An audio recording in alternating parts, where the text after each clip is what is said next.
happened. The Little Mermaid, a fantasy tale penned by Hans Christian Andersen, was reborn at the Walt Disney Studios as an original animated film. Today, we invite you to celebrate the 30th anniversary of this cinematic masterpiece, the film that unquestionably marked the artistic renaissance of classic Disney storytelling and heralded the rebirth of world-class Disney animation. Over the past 30 years, in ways unlike any Disney heroine before or since, the headstrong teenage daughter of King Triton, an inquisitive young mermaid named Ariel, has inspired a sense of curiosity and wonder in children everywhere. Upon the film's release in 1989, The Little Mermaid swam directly into our hearts, appealing to all those little girls who understood exactly what it meant to dream big and reach for the stars. Mermaid tales became a fashion sensation. Bedrooms and birthday parties were filled with fish and bubbles. And learning to swim became an absolute must. But it wasn't just children who were captivated by Ariel and her story. Adults too fell in love with the film and its spunky heroine. Overnight, the word mermaid became a metaphor for anyone who yearned to transform their dreams into action and their passions into love. Ariel's co-stars were nonetheless famous, having joined the ranks of Disney's beloved characters as iconic symbols of faithfulness, joy, friendship, and freedom. Today, 30 years later, The Little Mermaid still resonates with fans and critics all over the world. With a brilliant musical score, a uniquely entertaining cast of characters, and stunning animation, this film stands with the best of Disney's animated classics. Welcome, friends, to the 30th anniversary celebration of The Little Mermaid.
Wanna see them dancing, walking around the walls.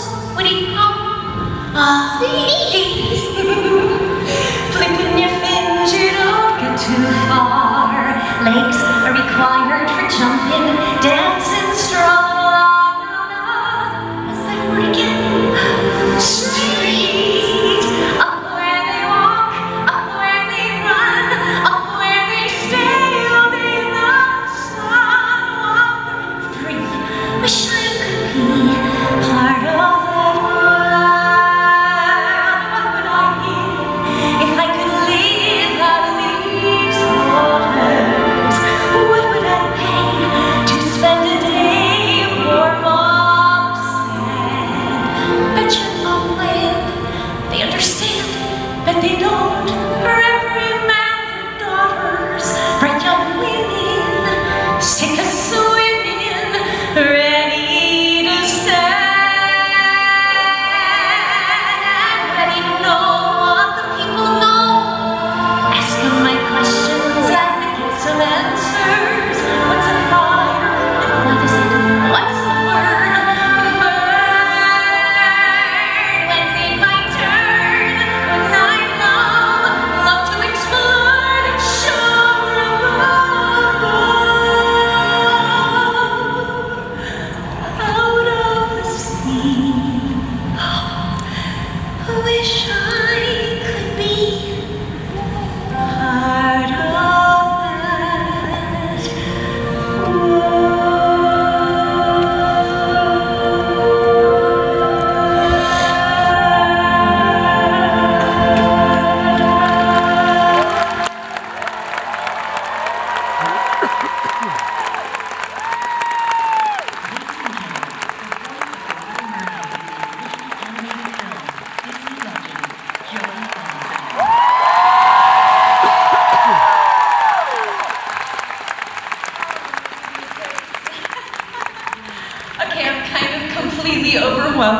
now with all of these amazing, precious little mermaids. Thank you, girls, so much.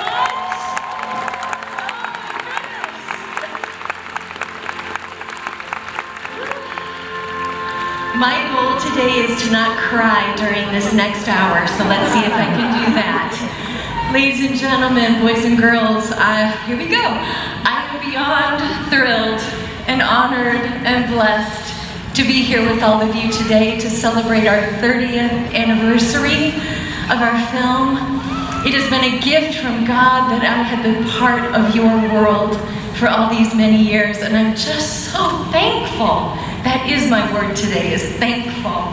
To be able to share Ariel's story with all of you and everywhere, and to celebrate with 4 generations now that we're up to 30 years. It's hard to believe. I'm humbled as I see these precious little girls and know that we've touched children's lives all over the world. So thankful. I'm really excited because I get to share with you amazing stories and some wonderful memories, and to be able to introduce some of our incredible creators of our film today. So I'm excited and I'm thrilled that all of you have come to join us today. Thank you. And who knows, we may even have a little surprise for you, because you know how D23 is.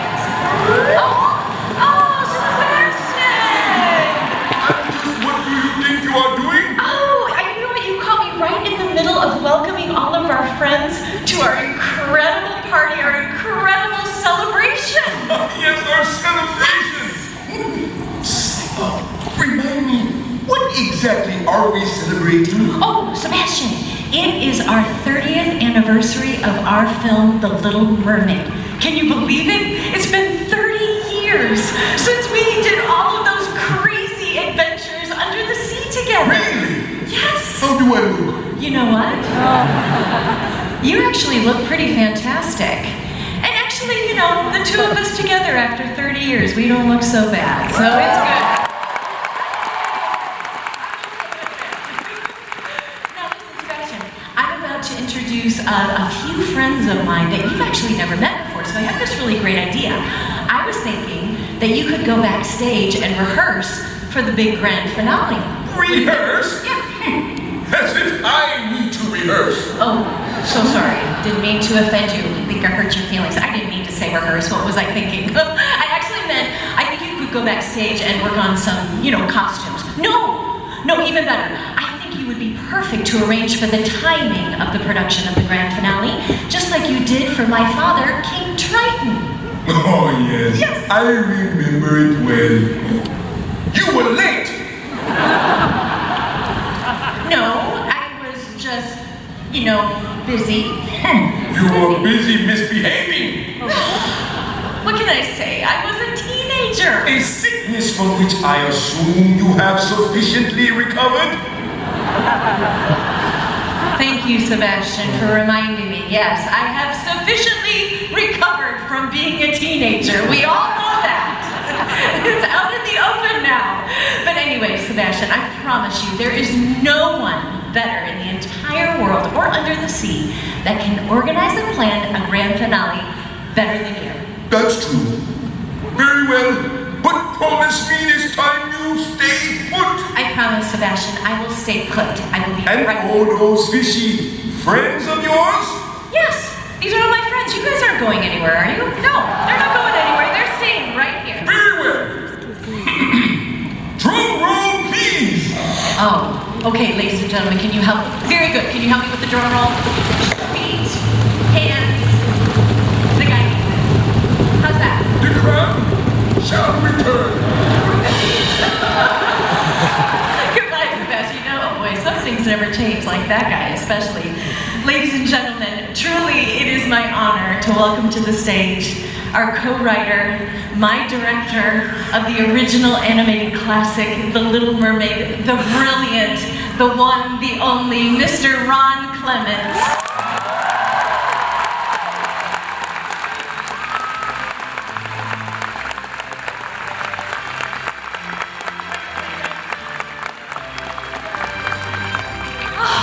Isn't this fun?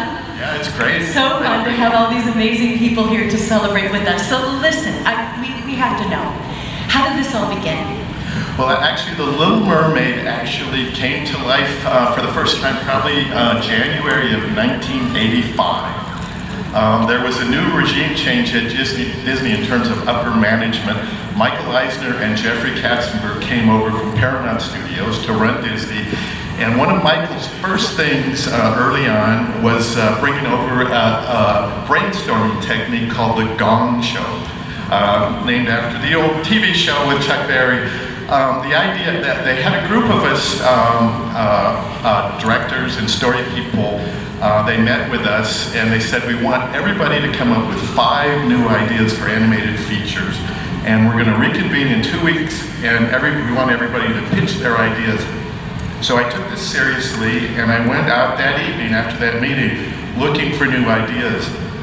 And I went into a bookstore in North Hollywood and I picked up a book of fairy tales just at random and I started paging through and I came across The Little Mermaid by Hans Christian Andersen and I was reading the story right there in the bookstore.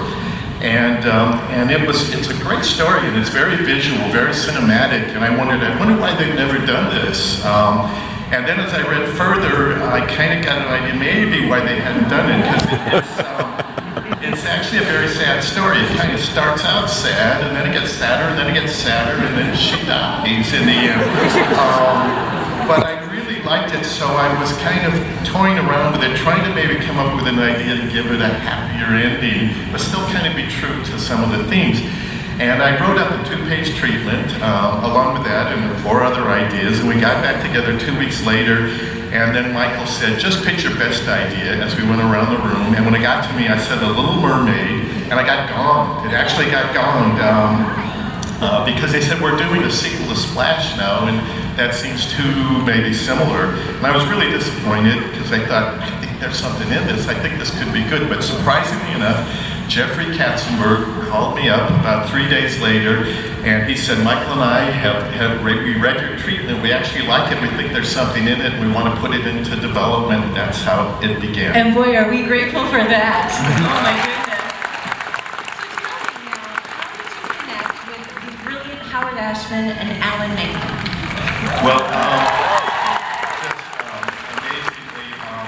Well, shortly after that, John Wesker and I, we were both directors on The Great Mouse Detective, and we both like to write as well, and they wanted a screenplay. They wanted a screenplay for Little Mermaid because they came from a live-action world, and I had written the script before, and so I asked John if he'd like to collaborate. So we actually were given the assignment to write the script, and right around that same time we heard that they said Howard Ashman is going to be writing the songs for this. And we were thrilled because we were both really big fans of Little Shop of Horrors, and so they wanted us to meet with Howard in New York City. This was around May of '86, maybe, and we flew out. We met Howard in the Helmsley Palace for the first time, and we spent 2 days going over. We had written a treatment at that point. We spent 2 days going over the treatment. Howard had a lot of specific ideas. One of his first ideas was we had a crab in the treatment who in our treatment he was British, and his name was Clements. Sorry, Sebastian. Sorry about that. And Howard said, I think it should be Caribbean. And because I want to bring in Jamaican calypso influences in the score to give it more of a pop feeling, and that seemed like a great idea. He had tons of great ideas. He had Part of Your World very, very specifically planned. And really over those 2 days, I would say the bulk of the songs were kind of identified within those 2 days. Then we went back to LA to work on the script. Howard actually had another project at the time. I don't know if you've heard about it, but he was directing a Broadway musical called Smile. That's where we met. It was in my dressing room. That was about beauty pageant contestants, and so Howard did Smile. We worked on the script. We reconvened the following, I think, early December. And then Alan Menken, that was when we met Alan for the first time in Howard's flat in Soho, and Howard sang and Alan played the piano and they performed Part of Your World for the first time. That was the first song written. We heard that song there. And while we were there in New York, we also saw Smile. And we saw this young star of the show. Notice how I said the word young. Yes. Very young. Very young. Who actually had her big number, as I remember, was a song called Disneyland. Yes, the song that Howard wrote for me with Marvin Hamlish was Disneyland. And on opening night of our party at Studio 54, Mickey Mouse came on stage and gave me the keys to the kingdom. So it was unbelievable to have a full circle to be able to then start to work with all of you. Now, we have some lovely little clips I think you guys will really enjoy. I know I do, get to look back and have those memories. So here I am in the studio, and I do want to say that Ron and John, as my directors, were so gracious to let Howard direct me behind the glass. He stood next to me in the studio, which is very unheard of. But because he was just my director in Smile, it was so comfortable, the relationship that we had, and Ron and John ran the whole ship from behind the glass. So here's a clip of Howard and I working in the studio on Part of Your World. Yeah, I'm fine. Even more. Okay, does that feel like more, but It's good. No, it's good. It's good. It's good. it's not what it is. I'm gonna try a little more, even more, using more of the tomboyish quality, Okay, not getting up into the higher feeling at all. try. Look at this stuff, isn't it neat? Keep it real straight. So, the amazing thing is everything this is great. I think every little thing that you do is huge. Everything. Okay.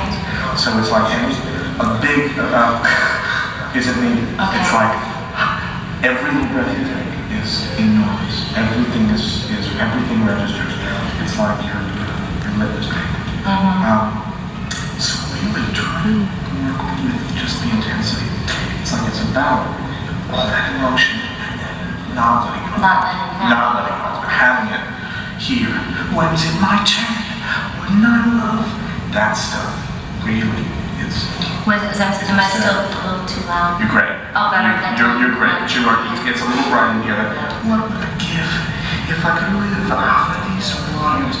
Intensity is better than what would I give is better than noise. Yeah, but you're not doing it from it's inner intensity. So even more, not as singing, basically. Use less voice and more Nice. intensity. Okay. Just get in on yourself. Get yourself in a place you in a big emotional state. Okay. Think of it more like, let's get somewhere first. Okay? All right. Okay. Thank you. Working with Howard was such a thrill, and as you can see, like you guys are behind the glass, but he's whispering, he's constantly whispering to me like this, and I'm just taking this all in because he knows. And he knew how to put all of us actors in our environment and play all the roles with us in the studio.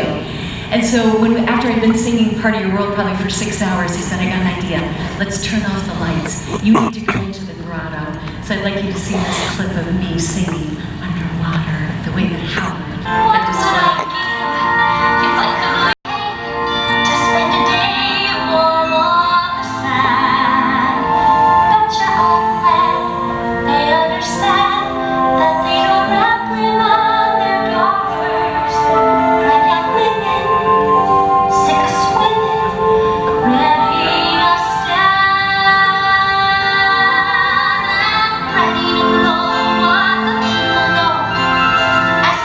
Questions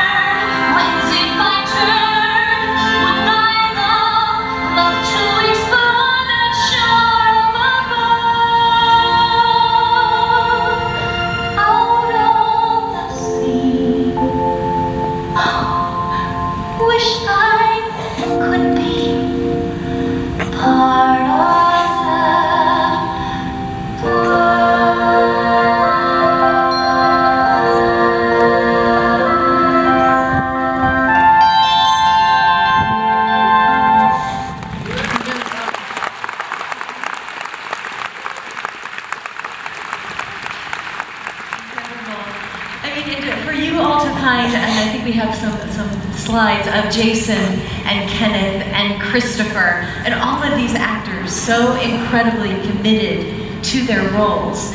I'm sure that was a task to try to find them for each role. It's always hard to find the right voice for the character. We auditioned many actors. Jim Carrey, young Prince Eric, believe it or not, and Roseanne Barr auditioned for Carlotta, the chambermaid, before Roseanne. The only exception was Buddy Hackett. He actually did not audition. We met with him in a restaurant in Glendale, and he wanted to do the role, and Buddy was great. So let's take a look. As you mentioned Buddy, we have a wonderful clip that we'd like to share with you about Buddy. Let's hear what he has to say about Scuttle. Okay, well, when I'm looking at this page, I don't just see the words. I see it all complete. I see the character Scuttle, I see the fish, I see the mermaid, I see the young prince, I see it all. I see the boat. And it's in color, which is marvelous because I'm colorblind. Buddy kind of drove you guys crazy, right? I mean, he asked a lot of questions, constantly asking questions, delving into his character. He's a character, and he took this role very seriously. I think if he's going to be a seagull, he wants to really play a seagull and do everything that is required of that. I think we have a clip of you guys in the studio with Buddy, so we'll enjoy this. So this is like Ariel and Eric are in the lagoon, and Scuttle is behind the bushes, kind of watching him. He's real frustrated because nothing seems to be happening. They're just kind of staring at each other. So he thinks he's got to get something. What kind of meter do you want? Meter? Yeah, I mean, do you want this to take 2 beats or you want it to take 4 beats? I'll give it to you both ways and we'll see what we like. Okay. All right, I know you like that. What selection? He's frustrated. The guy goes to Baskin and Robbins and says, "You got anything different?" Yeah, we're trying a couple different ways. But basically, he's just really upset that nothing seems to be happening here. All right. Is that guy straight? Yeah, the prince is straight. The prince is a little bit That's why maybe you don't kiss him if he's not straight. He's straight. He's a little straight.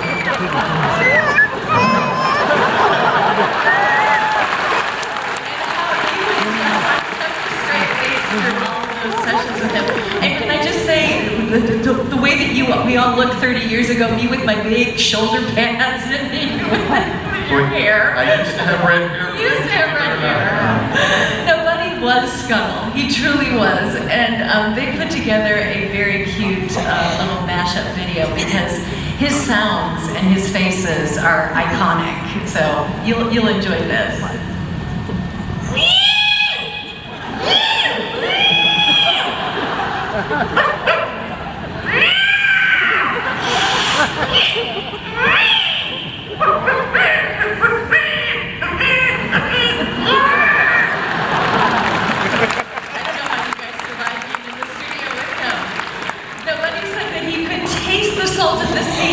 I mean, he could really get into these environments of the film, and with all these hypnotizing, unbelievable environments, it takes an incredible person to create all of this.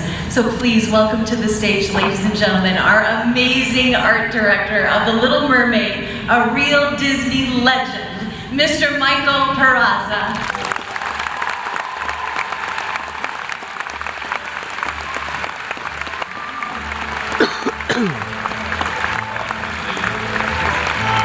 Thank you so much. Come in the hot seat, Michael. We're so happy to have you. It's a pleasure to be here. It is such a treat. So tell us now, how did you get involved with our amazing film? Well, I'd worked with John and Ron before, and I decided it's to be fun to work with in the future. And what happened was, just kidding, Ron, we were having a bachelorette party. John came over to my table, and he said, Ron and I are working on a film, the adaptation of Hans Christian Andersen's Little Mermaid. We'd like you to art direct it. And I looked at Ron, and I said, listen, where do I sign? That's right. Now, it's interesting because when you talk about an art director, we're not talking about live action, we're talking about an animated film. So what does an art director do in relationship to an animated film? An art director is working with the look of the film. So what I would do is I take the script or story outline and I design concept sketches. These days they call it biz dev. It's a whole another realm, a whole another world. So what I do is I would sit there and do setups that would include just rough suggestions of what the characters might look like. They might change when the character designers and the animators get hold of it. But it gives people a feeling what the film may look like. Because I can work with the color of the characters and the backgrounds. We're going to take a look at the castles, okay? So our first castle, we have images here, is our mermaid castle. So can you tell us about that one? Well, most of the castles in the past always have a mountaintop view. I guess it's the value of the real estate there, but you look at Snow White, Sleeping Beauty, all the others, always on the mountaintop. And we figure with the undersea Mer Kingdom, it's weightless. We can make the columns stretch way up there, fathoms, and we can sit there and kind of light in an interesting way. The columns are encrusted with coral. Now, Eric's castle was the opposite. We have that right here, yes. That was a very thick, very manly kind of a broad, and gravity was pulling this thing down, so it's just gigantic. And there was one thing I noticed the other day, we were looking at these, there's a lighthouse at the end of that walkway that we forgot to light. We never used it. We ran out of money. We couldn't light the lighthouse. Energy conservation. And I think we've got a couple more sketches too. I think we have the interior location, which is an interesting setting, right? That's actually one of the few restrooms you'll ever see in a Disney animated film. That's where Ariel took her bubble bath. The bubble bath scene. You remember that, Jodi? That's right, I do. I remember that. It was wonderful. And we actually have one more little shot here on the X. As we looked at, developing the physical look of it. They gave me pictures of Christy Brinkley they put over my desk, all over the wall, for inspiration, which made it very awkward. And my wife paid the lunch. Try explaining that one, yes. But anyway, the idea, I really don't remember where the redheaded thing came from, but I mean, you saw Ron was a redhead. I have kind of a soft spot for redheads myself. I'm like Charlie Brown, I have this favorite redhead. But artistically, I mean, everything fit. It just made sense. It's like, why not? Why not make her a redhead, And with all the colors in it. All the colors under the sea, the blues, the teals, everything. Right, we're taking a look at some of your early sketches here of Ariel as she has evolved. And as you and both Howard were able to say, and with Glenn Keane saying that it's the voice that actually would bring that life to her, so it's amazing. The voice talent is a huge part of bringing these characters to life. And as an animator and an actor, I'm dependent on your performance to kind of inspire my performance. Getting direction from the directors in terms of understanding the sequence and how it all fits. It's all about acting, and it's a big part of it. So we listen to the dialogue, listen to the music, and craft a performance that way. Now, for you personally, to be able to animate Ariel to this type of musical score, how do you do that? Does it something different for you? Well, music is essentially dialogue to rhythm. And so, whether I'm doing dialogue or if I'm doing music, I just spend a lot of time listening to it. There's a way of phrasing it, you kind of break it down, you think about the subcontext of what's being, even though words are being said, what's the meaning underneath the words, and then you add in the rhythm. There may be some musical beats that you might want to hit accents on for certain actions. So all that goes into it, and you just spend a lot of time listening to the track. And for me, it's about formulating a performance in my mind before I lay pencil to paper. As we're on this subject, let's talk about music. Let's talk about the brilliant genius, Alan Menken, how he composed. Yes, absolutely. And how he composed for the heart of each and every character. Now, a year ago, Alan and I were working on a project together, and we sat down at the piano. We had a little chat, going down memory lane together, which was really special. So take a look at this. What's interesting about songs in general is, we write them for very specific assignments, and we know we're writing for this girl who's under the sea, but you never can account for the effect of the song. There's such a subjective thing that people invest in. It's amazing to me to think that part of your world was going to be cut from the film. What is that? I mean, could you imagine that? Without that kind of through line to find out what it was that Ariel was feeling, what her dreams and hopes and wishes are, it's kind of lost. I want more. that there needed to be something that was creating a dramatic arc beyond this is what I want, knowing that her dream is a complete anathema to everyone under the sea. And therefore having Sebastian going, oh no, no, no, no, no, no, that made all the difference.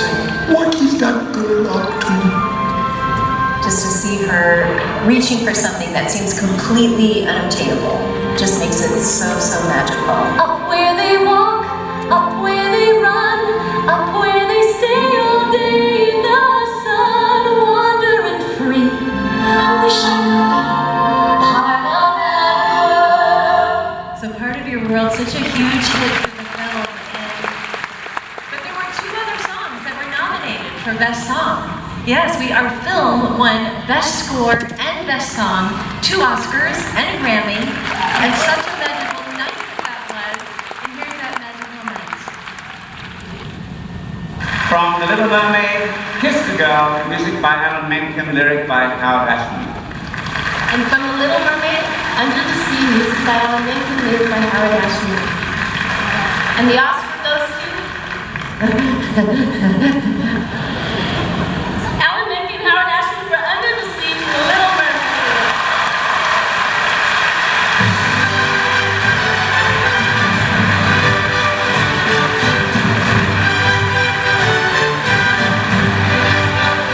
Such a thrilling night. Now, Alan is so sad that he couldn't be here with us this morning. He is busy, busy, busy working on another Disney project with Hercules. We're so excited.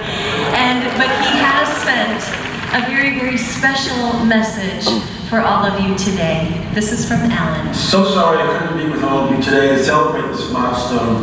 I'm here working on Hercules, but my thoughts are truly with all of you out there. I can't believe it's been 30 years since we wrote the score for this movie.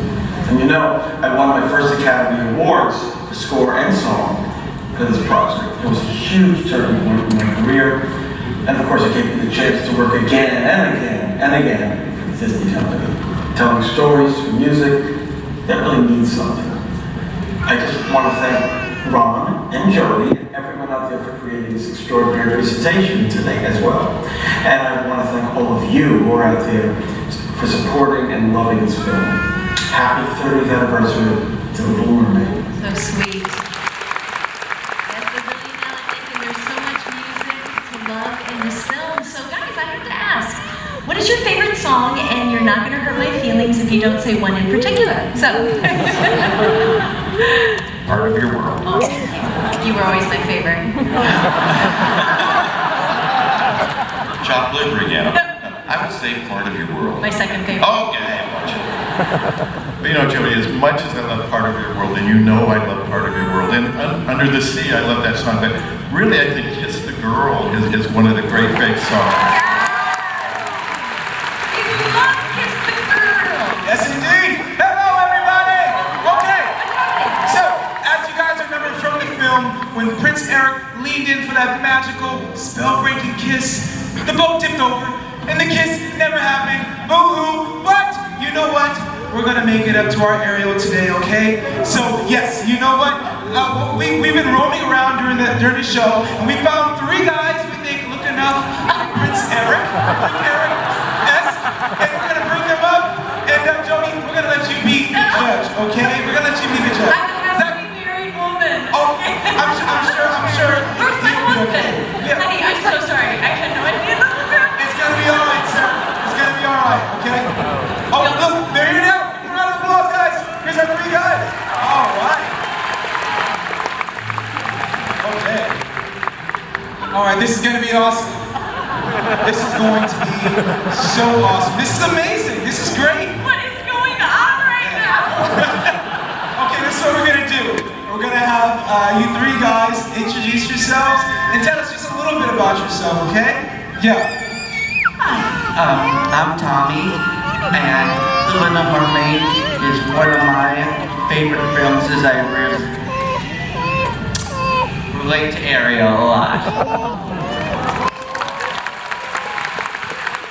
Hi, my name's Ethan, and I'm from Hershey, Pennsylvania, and The Little Mermaid's also one of our favorite films. It means a lot to me and my sister. My sister's name is actually Ariel. She's sitting in the Oh, that's awesome! Hey Jodi, my name is Chris. I've been in love with you for a long time. That's my husband sitting right here. His fists are right.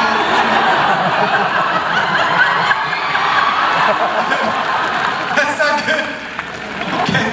All right. Okay, Jodi. It's time to make your decision. Drum roll, please. Eric, number 1.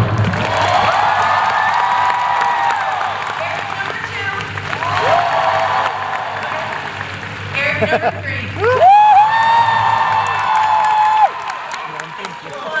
Yeah, I think it was close. Oh, wow. All right. Was that Chris? Chris? Yeah, give Chris a round of applause. All right. Oh, he's Eric. Chris, Eric.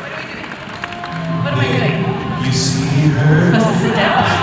sitting there across the way. She don't got a lot to say, but there's something about her. And you don't know why, but you're dying to try. You wanna kiss the girl. Yes, you want her. Oh, you do. Possibly she wants you to. There's one way to ask her. It don't take a word to see her. Kiss the girl. Sha-la-la-la-la, my oh my, look at the boy, I'm gonna kiss the girl. Sha-la-la-la-la, ain't that sad? They took the shape too bad. He's gonna miss the girl. Nothing's happening. No, I don't. You know what? I think we need a boat, maybe. Let's get a boat, okay? And let's get a moon, right? Let's get like a moon, and then we can get some of the pond reeds. You got some of that? Hey, Ron. Hey, Ron, are we good? Does this look good? Looks good. Looks very good. Oh, thanks, Ron. You got me a purple. No excuses, buddy.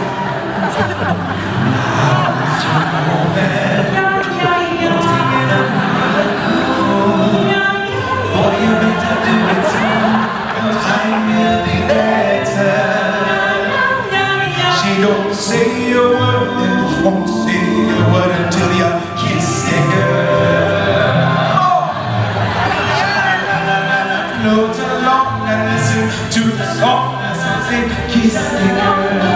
Sha-la-la-la-la, music, you love the music, you gotta kiss the girl. You gotta kiss the girl. You gotta kiss the girl.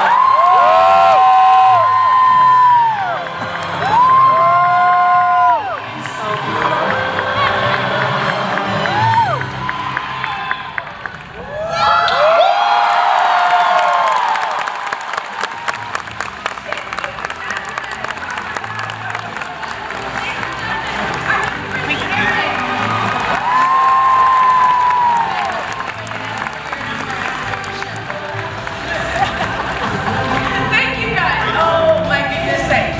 Okay. Woo! I need to recover from that moment.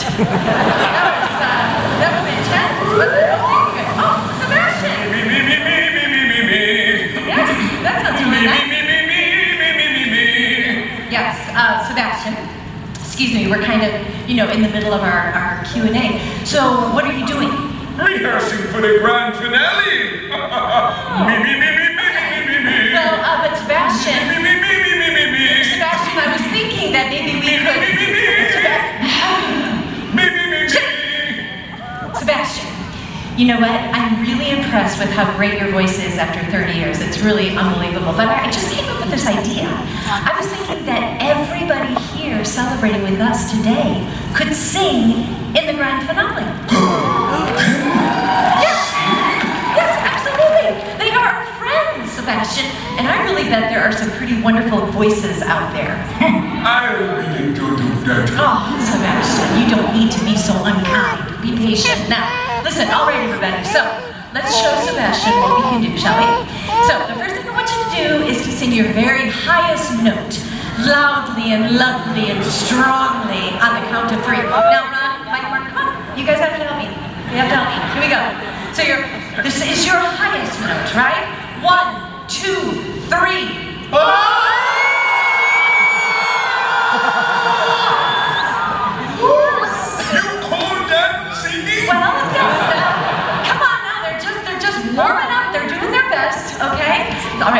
we go again. We're gonna try the next thing. I need you to sing your lowest note that you got. The lowest note, okay? Nice and loud. Yes, like that. Sebastian, I'm trying to move forward with. Oh my goodness, Sebastian. Okay, I'm sorry, ladies and gentlemen. Your lowest note. Okay, here we go. 1, 2, 3. That's really good. That sounds really, really good. Yes, they actually did it, and it was so incredible. Sebastian. Yes, they did it, Sebastian. They did it, and they were absolutely wonderful. What do you think, guys? I think so. Yeah. My ears are still ringing. It was a really, really beautiful. So, all right. So now that Sebastian is satisfied and everybody's happy, we are ready. I just would like you to go ahead and keep practicing, okay? And I'm gonna bring out my next guest. Very well. Yes. Drum roll, please. Oh, okay. Drum roll again. Here we go. Sebastian. Oh my goodness. How's that? Rehearsal pose. Yes. Okay. Thank you, Sebastian. All right, gentlemen, have a seat here. Now, we know that we have a lot of good guys. You've got to have good guys in a Disney film, but you really need a great villain. And to bring a great villain to life, we really needed a great animator. So please welcome Principal Animator of Ursula, Mr. Ruben Aquino.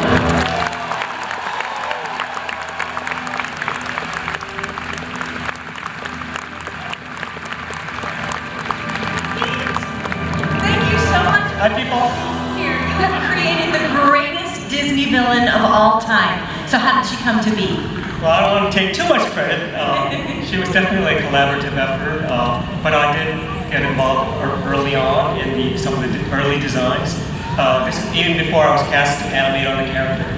And at that point, we didn't even have a voice. We didn't know what physical type she'd be. So the directors were leaning toward We've got some sketches up here. We've got some of these. We've got the skinny Ursula, right? There we go. So yeah. So all we knew is we wanted somebody who was half human and half some kind of fish. So the octopus thing came later. So I tried some. Do you know who Joan Collins is? She was a big star back in the 80s. Howard was a huge fan of the TV series Dynasty. Yeah, that's with perfect. Perfect. And Linda Evans. So we've got the Manta Ray Ursula, we've got some other funny sketches of Ursula, and I think there's another black and white. Ursula. So I wasn't the only one that was doing drawings. There are other talented animators, artists. So, this was a Glen Keane drawing, and The one before that is a Chris Buck drawing. Yeah. That was actually the first color model that I did on Ursula. So And that that was the final version. Everybody seemed to get it.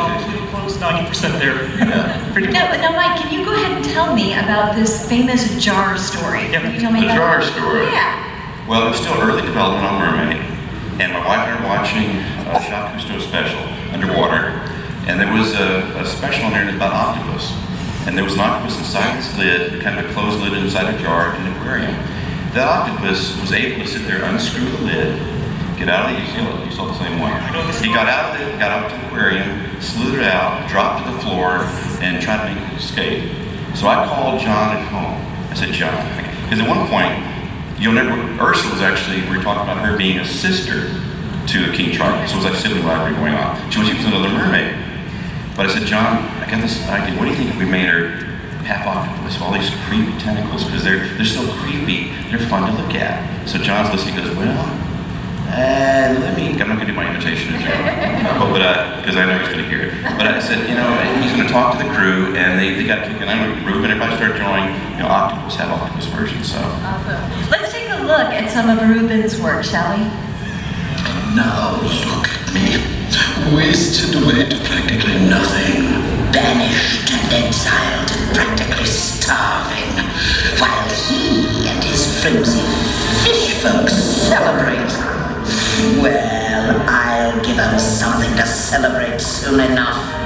Want some? Get some! I want you to keep an extra close watch on this pretty little daughter of his. She may be the key to Triton. others are doing. Incredible. Now, Ruben, amazing. Brilliant. Ruben, how did you find Pat?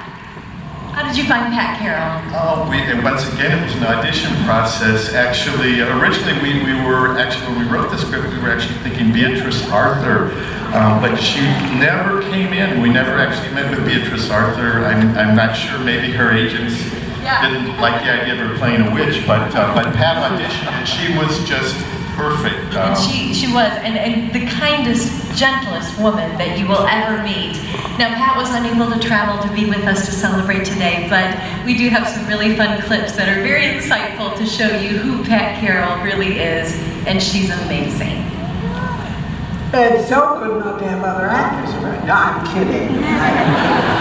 But it is such fun to do a character like this, because what's on the paper is just suited for actors to come along and go blah, blah, blah, blah, because it works. Because if it's written right and it's on the paper, your job is half done. And that's the truth of it. Actors take a lot more credit than they deserve. It's so much fun to do, because she's so big. And any character that's big, you don't have to fight for. They're there.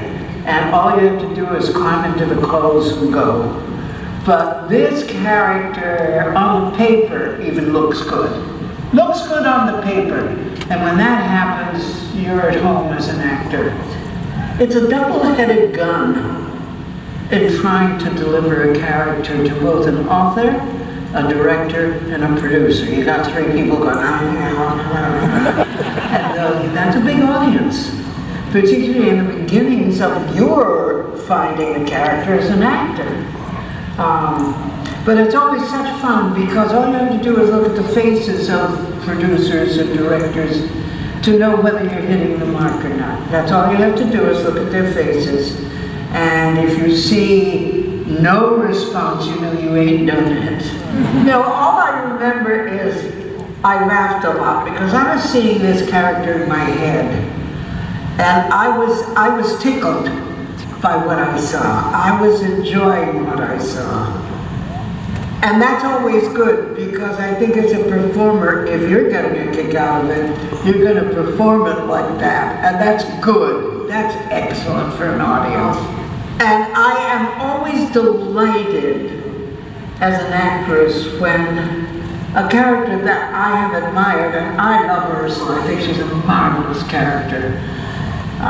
When a character that you have loved and that you try to bring to life comes to life and is received by children particularly. If I can win over kids with a character, I've done my job. Because kids are the hardest audience in the world. Absolutely the hardest audience in the world to play to. And if you can win them over, you've got it made in the shade. I'm always comfortable doing it, but I'm not a singer. Oh, I love singing. I've sung since I was a little girl of 5 on a bar in El Paso, Texas. I've always loved it, but I am not a singer, either trained or by ambition. I always bow to singers because I'm not one. But I love singing. I love music. Music is very important to me, and I still play rock and accordion, and life is good. Yeah, I could make money at dances and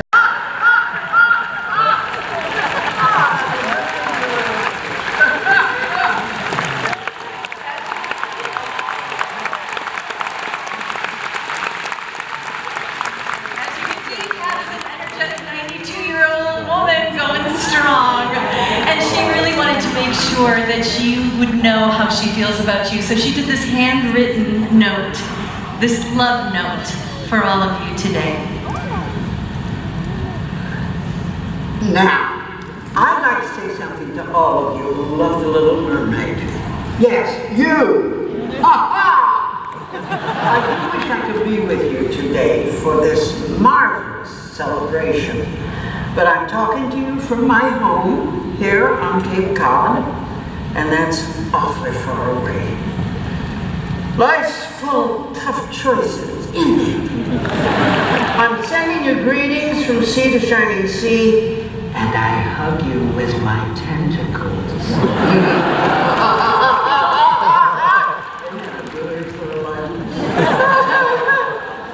Congratulations to all of you, the cast, the crew, and the fans, on the 30th anniversary of The Little Mermaid.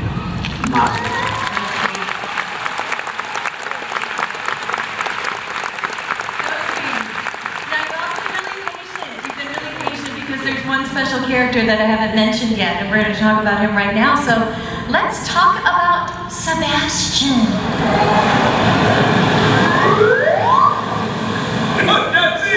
That's right, you've been so patient waiting to hear all about you. Now, our film had the amazing voice of Samuel Wright to do Sebastian. Samuel and I were doing a Broadway show at the same time while we were doing The Little Mermaid, so he told me what a dream come true this was for him to be part of the Disney family and the Disney legacy. So let's hear from Sam himself.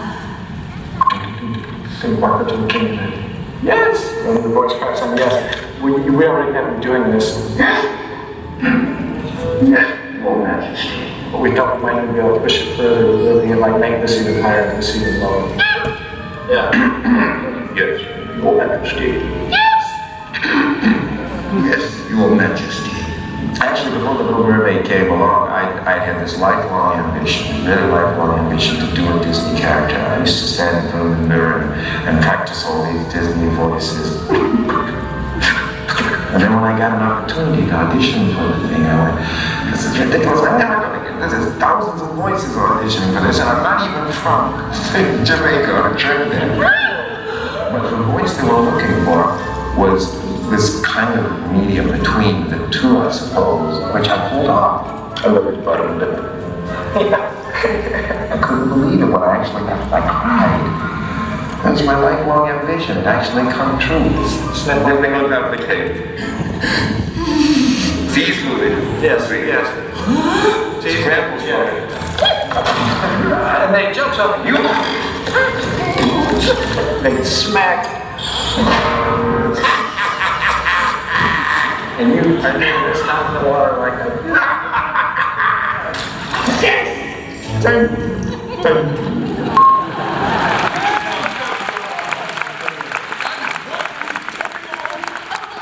Sebastian, that's Sam Wright, and Sam went into the recording studio and he actually gave you your voice. I wouldn't say anything there, Jodi. It Yeah. did not end well. No, this is not going to end well because it's not going well whatsoever. So here we go. Let's see. So Sebastian, you wouldn't actually be here without. Let's just say that Sam Wright is a very close friend of your family. Nice save. Is that so? Yeah. Okay. That's what we're saying. Nice save there, Jodi. Thank you very much. I'm trying. So, Sebastian, it's actually time for that really big grand finale that I've been talking about. But I have one more special guest. That's so exciting that we're celebrating The Little Mermaid for 30 years. And we've enjoyed it in all forms and fashions over these times as we travel around the world in different ways that we're touching lives of children with our wonderful film. One of those ways was on the Broadway stage with the hit musical, The Little Mermaid. And very soon we're going to have the live action film of The Little Mermaid. Can't wait to go underwater. But before then, on November 5th, we have a very special one-night magical ABC Live with the stage of The Little Mermaid. So I have a very special guest. You know and love her as Moana. And she's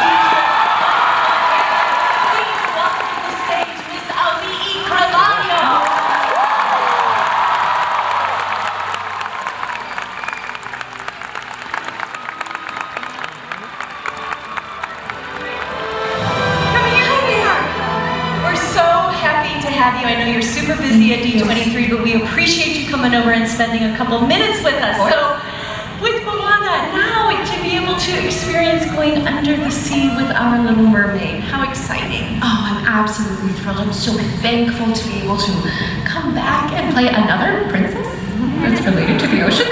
Very grateful, so honored, And truly, I got to grow up with Moana. I started working on the film. I was cast when I was 14. It came out when I was 16 years old. I'm 18 now, and I feel like I get to grow up with another wonderful princess. So thank you. Well, we're so excited. And I understand you have a little sneak peek of the image of the live performance stage. Isn't that going to be beautiful? Right? Guys, I'm so excited. So, this is an early visual rendering of what our Under the Sea will look like for our live event. It's fantastic, and the idea is pretty simple. So we pay homage to our incredible original animation for all the scenes except the musical numbers, which will instead feature live performances with me, as well as some other incredible cast. So D23 loves secrets. Okay, so tell us the secrets of the cast. All right, so we have Queen Latifah as Ursula, and Shaggy, Mr. Boomtastic, as Sebastian. Now, is there anything else that you wanted to share with us today about this next adventure? I really just wanted to say thank you, because I feel like you're such an incredible person, and to voice such a wonderful character that I get to lend my voice to for one night. I couldn't be more honored. And you're also the first, okay, so last D23 was my first D23 expo, and I remember we were backstage and you said, you have no idea just how big and beautiful these roles will be and where they will take you and how large your heart will grow for these fans and for the film, and I feel that. So do you have any advice for me? I mean, I'm swimming by the seat of my tail. The thing that sticks in my mind is what Ron and John and Howard Ashman and Alan Menken said, which is tell the story. Just be true and authentic in your beautiful self, so that we can fall in love with Ariel from the first second and root for her through the whole show, and to be able to tell her story so beautifully through song. And we're just really excited. I want you to meet a little friend of mine. Sure. This is Sebastian. Sebastian, this is Ali. How are You can blow him a kiss. He likes that. Was that nice? That's sweet. So ladies and gentlemen, we are all going to tune in on November 5th, ABC, for a magical, magical night. And we can't wait to celebrate again the lifelong legacy of the Little Mermaid. Ladies and gentlemen, Miss Ali Carvalho.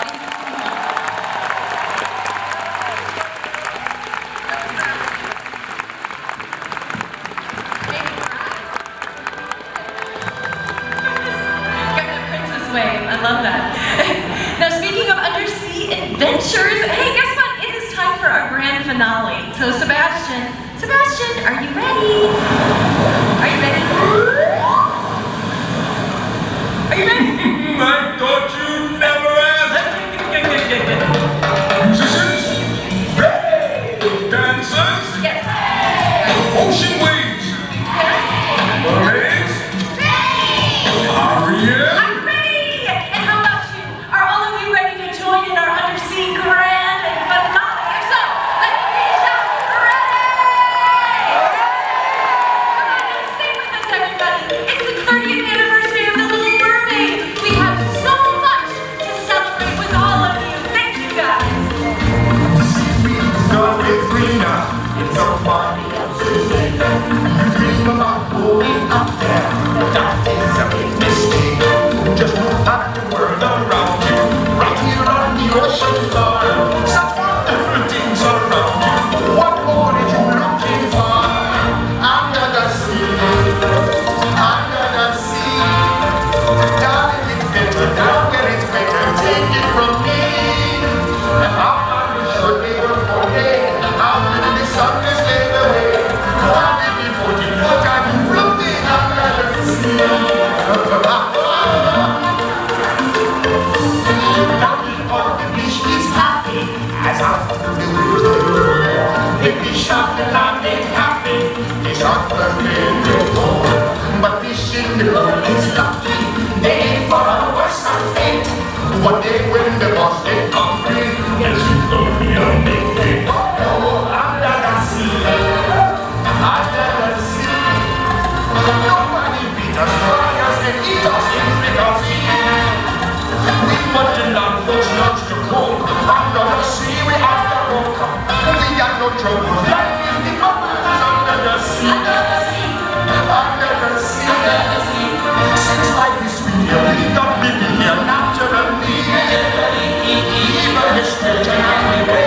Then in the earth you start to play.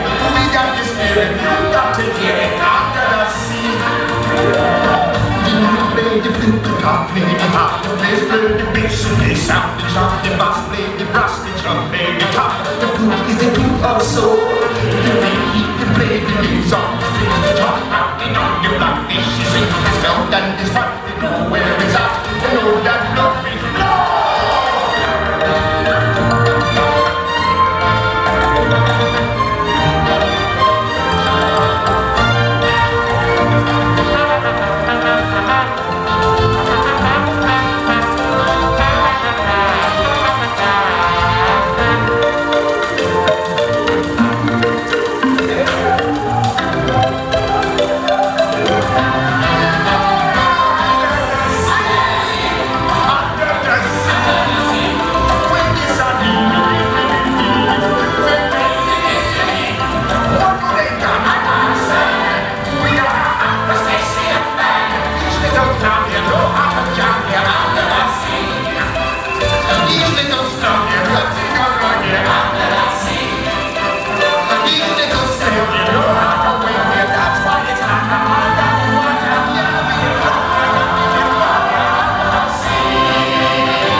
The Little Mermaid, Disney legend Jodi Benson. Today at the D23 expo.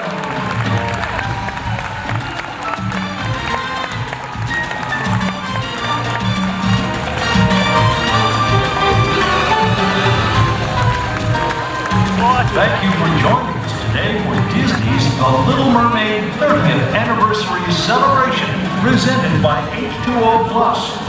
We want to remind you to enjoy the spectacular Walt Disney Signature Collection version of The Little Mermaid with all its bonus features.